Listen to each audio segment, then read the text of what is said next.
traders, this is Blake Morrow with ForexAnalytix, and you're listening to the week ahead video for October 14th, 2018.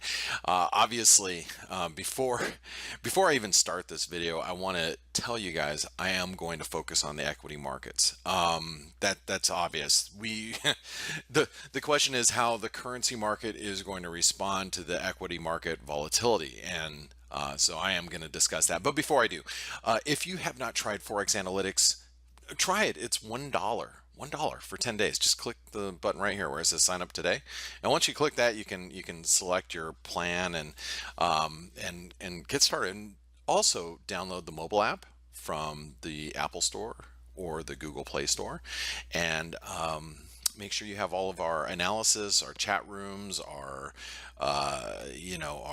notifications on your mobile devices. So even if you're not in front of your desktop or you're not at your desktop, you can have everything mobile. And I don't know of any other company that does what we do with mobile applications. So make sure you take advantage of it. It's $1 for 10 days. Do it. Okay, now let's talk about the FX market, and like I said, I'm going to start off with equities. Now we do have analysis on the S&P and the DAX and other indices, not just currencies. So you can see the S&P and the DAX here, but I didn't do the weekend analysis on the S&P. That wasn't usually I do the basic technical analysis throughout the course of the week. So if you're reading, throughout right here where it says BT, that's basic technical analysis. If you read the analysis for most of the instruments throughout the course of the week, at least at the end of the day stuff, you're going to be reading my analysis. On the weekends, I share the responsibilities with other team members. So therefore, I didn't write the S&P basic technical analysis today. So I wanted to show you my charts, but I'm not just going to show you the S&P. I'm going to show you the NASDAQ and the Dow as well. And then we're going to go into some of the analysis for currencies. But I had to start here. And the reason why is because we've obviously seen a major drop in the indexes this last week, and it was a big one too. And you can see the S&P, we closed right at the 200-day moving average, actually slightly below it, but you can just argue that we closed at the 200-day moving average. But if you look at the S&P, we've got a really strong trendline support. And that's good because actually there's confluence there. We have support, horizontal support, but more importantly is the 618 retracement. You can see it right here, right?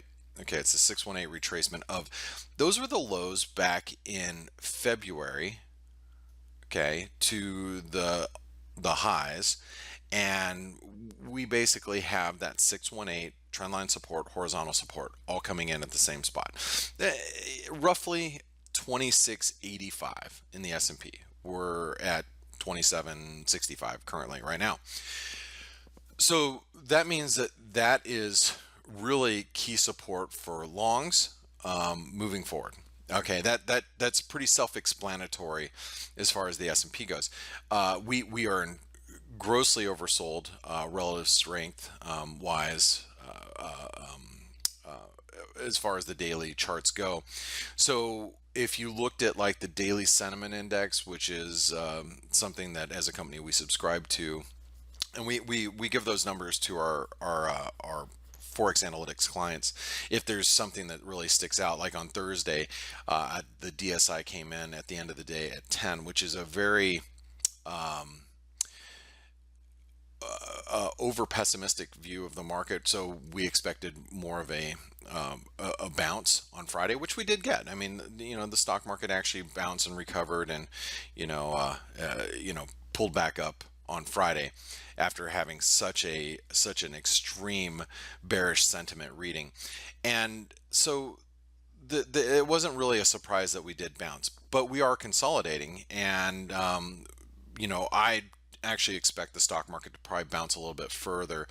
The question is, are we going to hit new highs? And I'm a little, I think it really has more to do with the trade war as it progresses and how long it goes on for moving forward. But I don't think that the trade war, and this is specifically between China in the US, I don't think it's going to end anytime soon. So therefore, bounces are probably going to be fairly limited in the equity markets. I mean, the S&P could bounce towards 2,800 again, but I don't know if I would expect much more than that unless there's some resolution. And if the U.S. and China actually does meet in November, which that's a that is not concrete.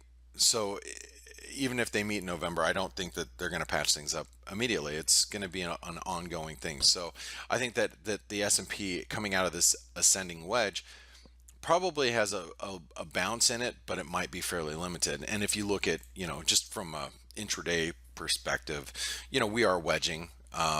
We have this little triangle here. We'll probably come out of the triangle a little higher, but I would expect the rally to fail. But it's not just the S&P. Let's take a look at the Dow. Here's the Dow.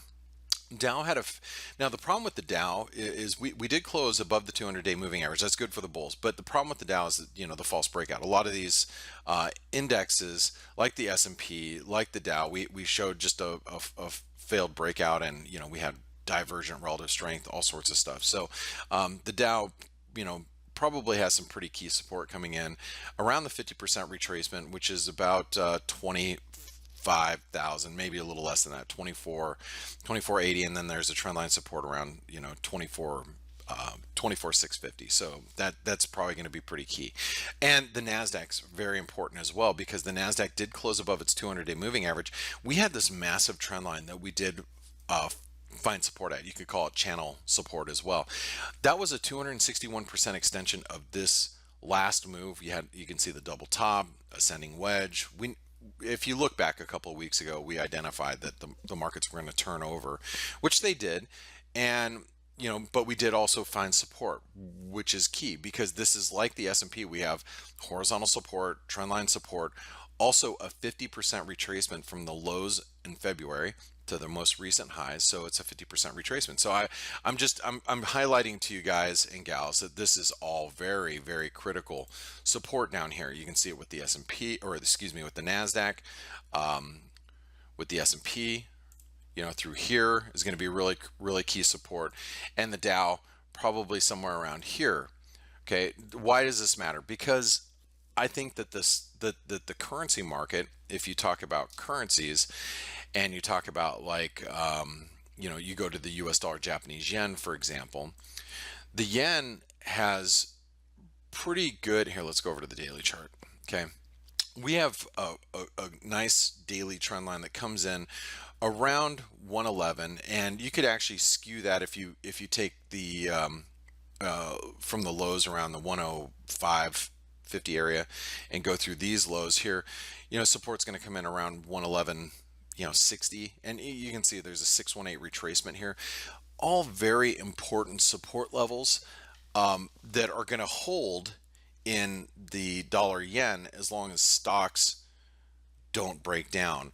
So the reason why this is important to me is because if you are trading, let's say, the equity markets, okay, and you're trading, whether it's an S&P stock or a Dow stock or whatever it is that you're trading, if you see the dollar yen start to break through some of these key support levels around the 111.50, 111 level, then that probably is going to tell you that risk appetite in the equity markets are going to start to reverse or start to see them move lower, or vice versa. If you see the equity markets, as I was showing you on the S&P, the Dow, the Nasdaq, if those start to break through their support levels, I would think that the U.S. dollar, Japanese yen, if it hasn't broken down already, it probably will be breaking down as well.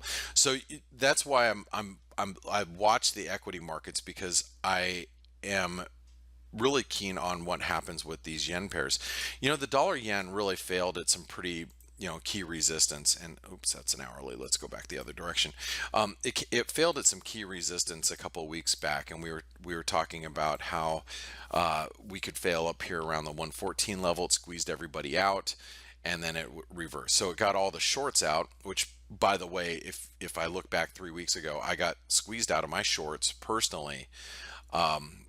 Right through this resistance, but I also highlighted in our video a couple weeks back that now that all the shorts had got squeezed out, it might reverse, and it did, and we reversed from some pretty key resistance. So you know, there I think is a lot of room for the US dollar Japanese yen to move lower if equity markets move lower. And it's not just the US dollar Japanese yen, it's going to be the other yen pairs. Like, you could take pairs like the euro yen, which the euro yen looks fairly vulnerable.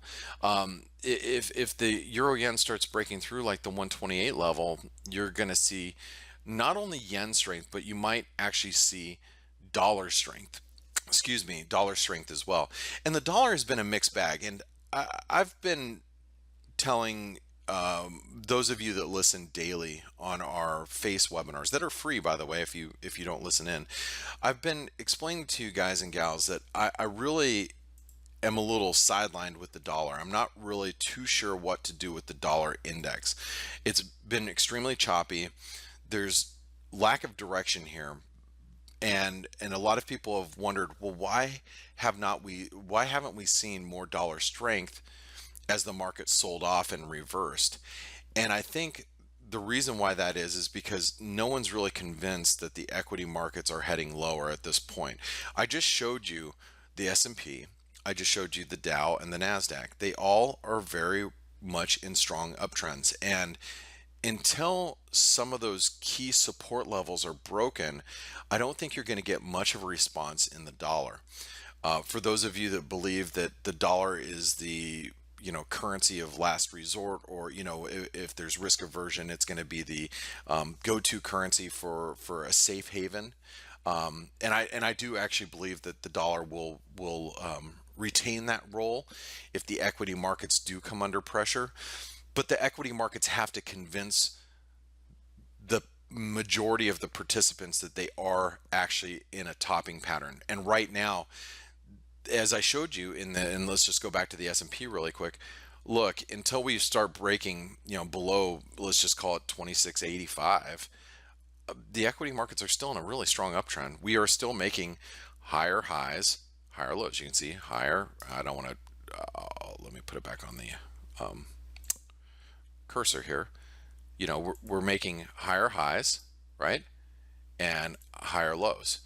So until we start to see that break, that pattern break, we are in an uptrend. And do I think we might be topping here? Yes, I do. Longer term, where we could be in a big long-term range in the S&P. If you want my personal opinion, I think we could trade down towards 2300 or 2200, 2100 and bounce around for perhaps a long time. When I say a long time, it could be years. So, but if the equity markets start to break through some of these key levels of support, that's when I think the dollar is going to really start to shine as a risk aversion tool. On top of that, you have other elements that could influence the dollar in the meantime, especially as rates continue to go higher globally. It might have a meaningful impact on Italian debt, which has obviously been an issue, and that's something that the market's paying really close attention to. Is that if rates continue to go higher, how's Italy going to start to continue to service some of this debt, and then you might see the euro dollar really sell off as a result as well. Now, without getting too deep into the woods today, in which we cover all of this during our free face webinar every single day, so make sure you listen into those when you get a chance. I do want to cover a couple more currencies. If you take a look at the cable, we're getting really close to a potential Brexit deal. The one thing that it worries me a little bit about the pound is that we've stalled at the 38% retracement, and we have made lower highs, and so that's a little bit of a concern, because if a Brexit deal gets done, the question is going to be, what do the details look like? Because we've already seen a recovery off the lows. Everybody's expecting some sort of deal to get done, but the devil's going to be in the details. So if you see the pound start to reverse, it might be because the deal may not look so good to the UK moving forward. So I think we just have to watch price action regarding the cable, and I think we have to be cognizant of the fact that we have failed at the 38% retracement, and we might be making lower highs here. You take a look at the Aussie. or the Kiwi dollar. The Aussie is in a really strong bearish trend. Yes, we may have made a false breakdown here, but unless we break above channel resistance, I'm not 100% convinced that the Aussie's out of the woods yet either. The Aussie dollar is still trading really heavy. Same with the Kiwi. Let's take a look at the New Zealand dollar. The New Zealand dollar as well is trading really heavy as well. Same, downward sloping channel. Can the Kiwi get back to 66 cents? Yes, but I think that's actually going to be a better risk reward setup for a short versus going long. And especially if the China and U.S. trade war continues to rage on. Last but not least, I'd like to cover the Canadian, because the dollar Canadian has moved higher despite the new USMCA or previous NAFTA deal being done. We did pivot off of the major long-term broken trend line here. Okay, you can see the longer term US dollar Canadian trend line. We pivoted perfectly off of that, which was near, the 128 level. And now the risk is if we break through, 130, 150, the dollar Canadian could be moving higher as well. And I think a lot of people are positioned the other direction. That's the problem, is everybody expects, here next week, October 24th. I guess that's going to be in 2 weeks. The Bank of Canada is going to meet, and the market is expecting the BOC to raise rates, and I believe the market's pricing in three more rate hikes. Yet the dollar Canadian is going higher, and which it should be moving lower. That's a bit of a problem for the dollar Canadian. I alluded to that on Twitter earlier this week. So I think you have to watch the dollar Canadian here, especially if we break above the 130, 150 level. I think that's going to catch a lot of traders on the wrong side of the market.